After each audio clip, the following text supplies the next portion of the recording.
LCC で海外旅行って最高だけど、あれよ、手荷物7キロ制限って超厳しくない？ 10 日間も生き延びるとか無理ゲーって思うじゃん。でもやれるんです。今回のテーマは7キロでエルニードボラ海を爆上げ旅。しかも今回は LCC でよくある7キロギリギリ対策、隠れ重量オーバー対策、マジで使えるパッキングアイテムを全部紹介しちゃいます。マジで全部ためになると思うから、ぜひ最後まで見てください。これさえ見ておけばボラ海エルニドでスーツケースなしの旅も怖くない。早速バッグの中身大公開していきます。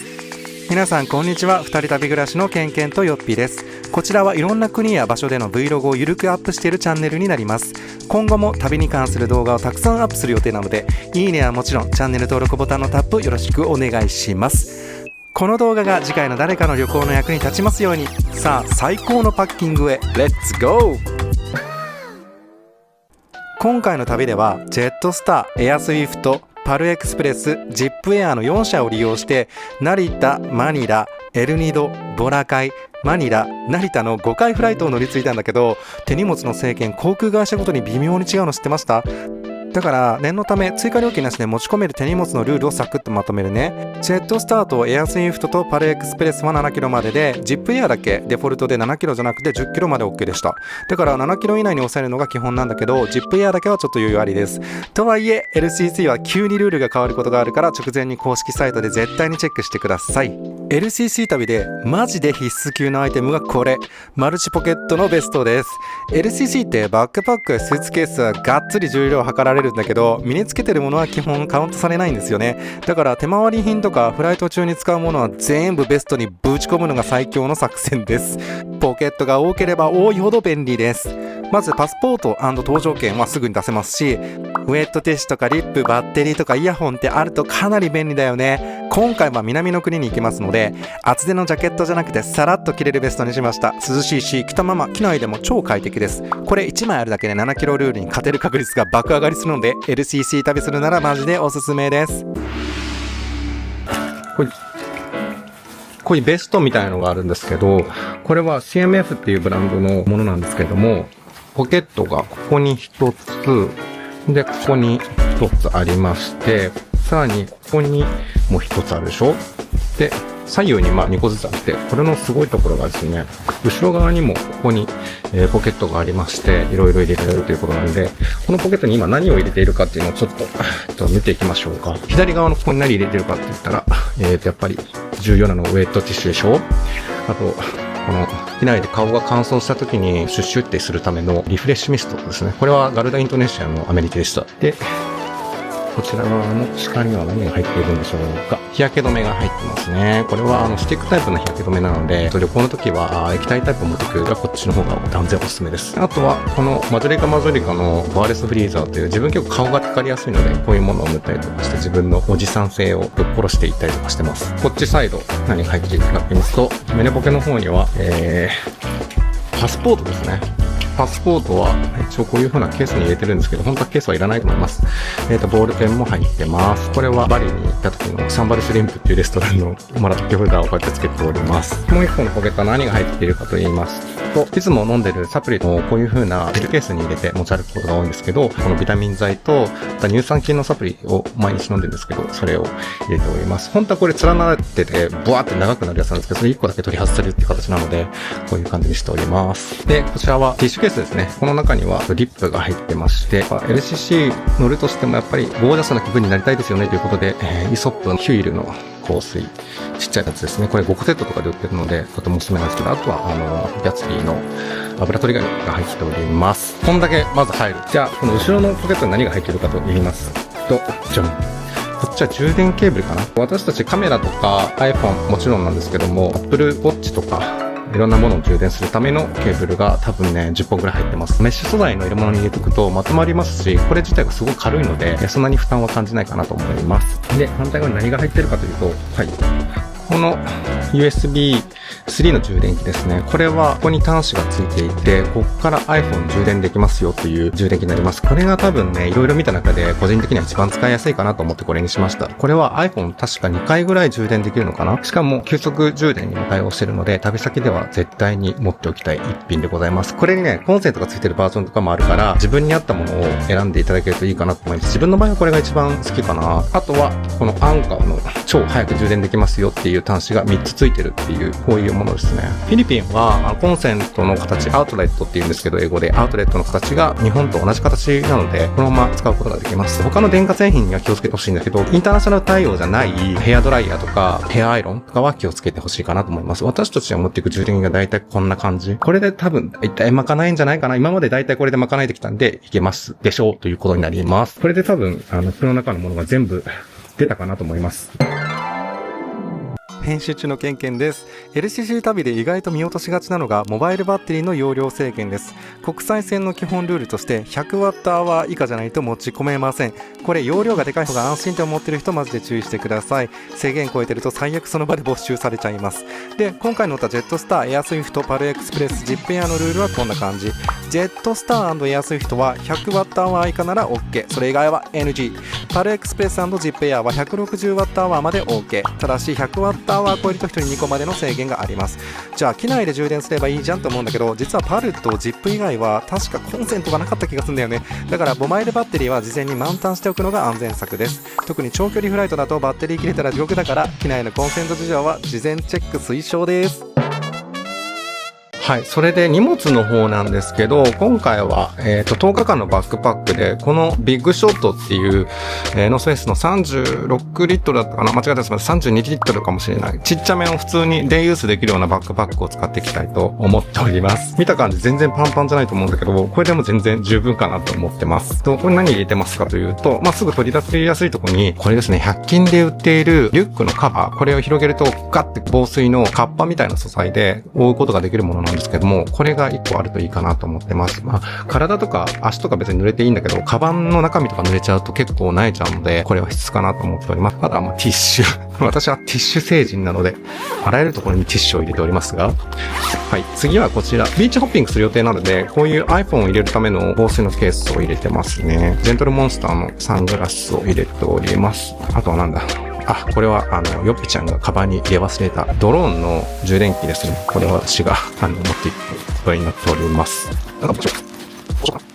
こちらのメッシュポケットの方にはサプリルーを入れております。これはワッツっていう100円ショップで売ってたサプリ入れみたいな。今回は10日間なんですけど、ちょっと多めに入れております。あとは万が一の時の現金をここに生で入れております。だいたいカードとか使えるし、現金そんなに使わないと思うんだけど、一応入れております。編集中のケンケンです。 LCC 旅は基本現金は最低限で OK なんだけど、今回日本円で5万円分の現金を持っていたのがめちゃめちゃ役立ったんですよね。特にエルニドでは ATM がどこでも使えるわけじゃなくて、場所によってはカードが弾かれたりとか現金が引き出せなかったり、結構焦りました。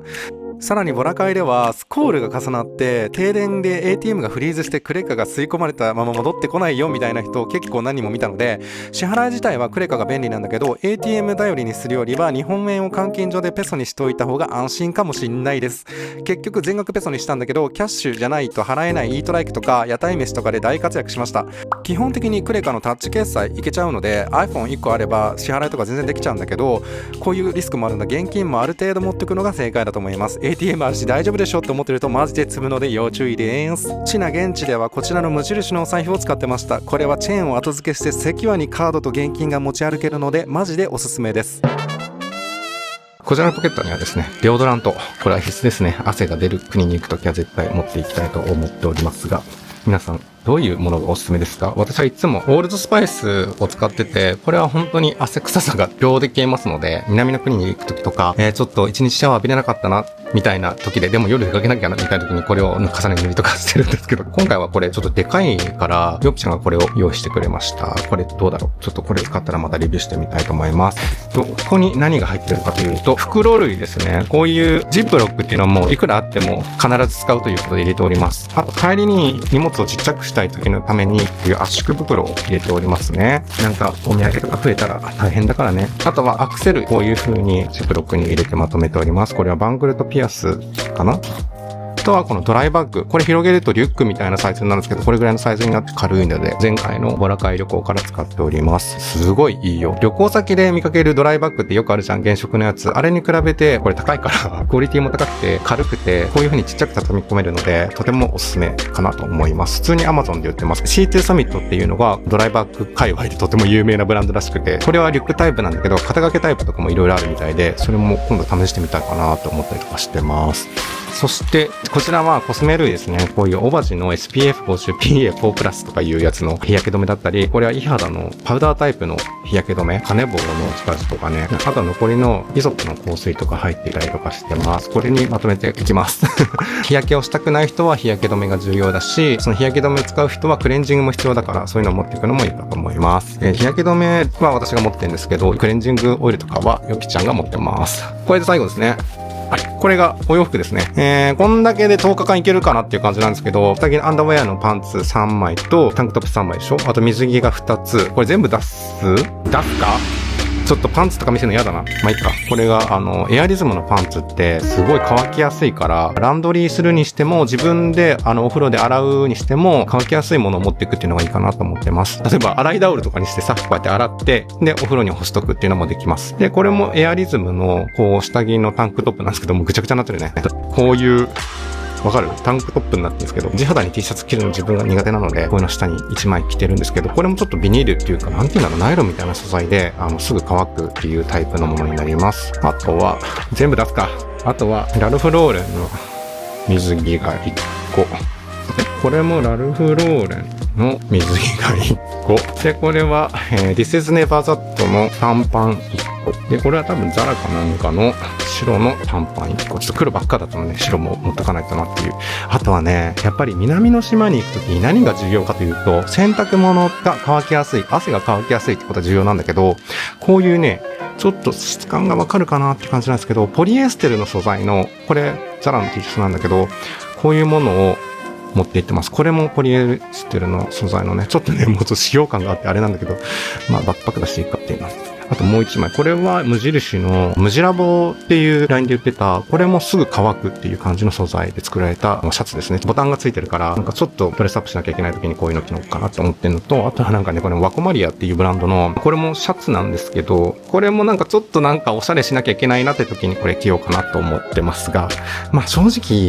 エルニードボラ会でシャツを着なきゃいけませんっていう店はないので、なんかちょっと夜遊びに行きたいなとか、そういう時にちょっとおしゃれしたいなみたいな時に、そんな自分の気分を上げるためだけに持っていく感じですね。お洋服はこんだけになります。動画にも撮る予定なんですけども、バラカイにはランドリーのお店がありまして、だいたい300ペソだったかな。そんな高くないじゃんっていう金額で、洗濯から、乾燥、畳までやってくれるっていうお店があるので、それをバラカイについてから利用しようかなと思ってますので、これぐらいでもいいし、さらに少なくてもいいかなと思ってんですけど、ちょっと念のため多めに持っていってるって感じになります。だいたいこんな感じかな。本当に少ない。あと大事。これ。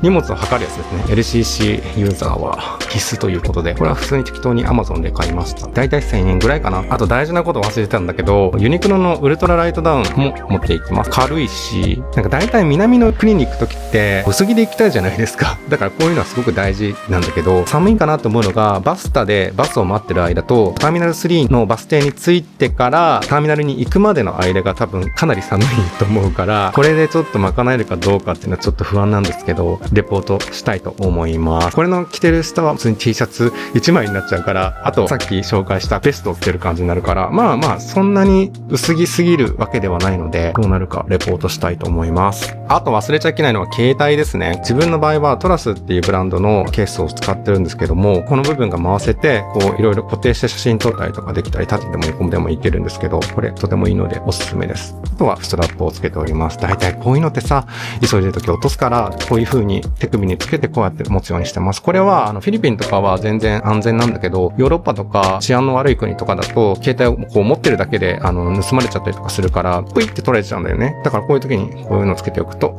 まあ安全っちゃ安全かなっていう感じでございました。まずベストの方なんだけど、1.35 キロで、そんなに重くはない感じですね。じゃあリュックの方測ってみましょうか。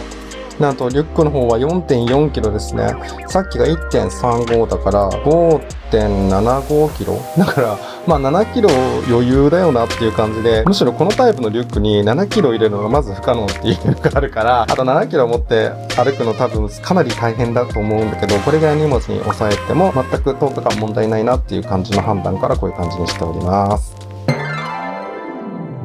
はい、こんな感じで7キロパッキングできちゃいました。やってみたらさ、意外とこんなに持っていけんのってぐらい詰められて、なんならスーツケースとかもう邪魔じゃないみたいなレベル。機内持ち込みオンリーのメリットを再確認していきましょう。まず、預け荷物がゼロ、空港で即行動できる。その2、荷物ロストの心配なし、海外で着るものないを回避しましょう。身軽すぎて移動ストレスゼロ。あれ、スーツケースどこってならない。あとね、10日間も服こんだけで大丈夫って言われそうだけど、南の国なら洗濯しまくれば OK。 ランドリー使えば1回315ペソ、約700円でフル洗濯ができます。乾きやすい服を選べば洗う、そして翌朝即着れる。もう LCC 旅余裕すぎるんだけどと思った人は絶対試してみてね。そしてこのアイテム持っていくと神みたいなやつあったらぜひコメントで教えてください。現在こちらの荷物で行った10日間のエルニドボラカイ旅行の本編を絶賛編集しておりますので、そちらをどうぞお楽しみに。それでは2人旅暮らしでした。じゃあね。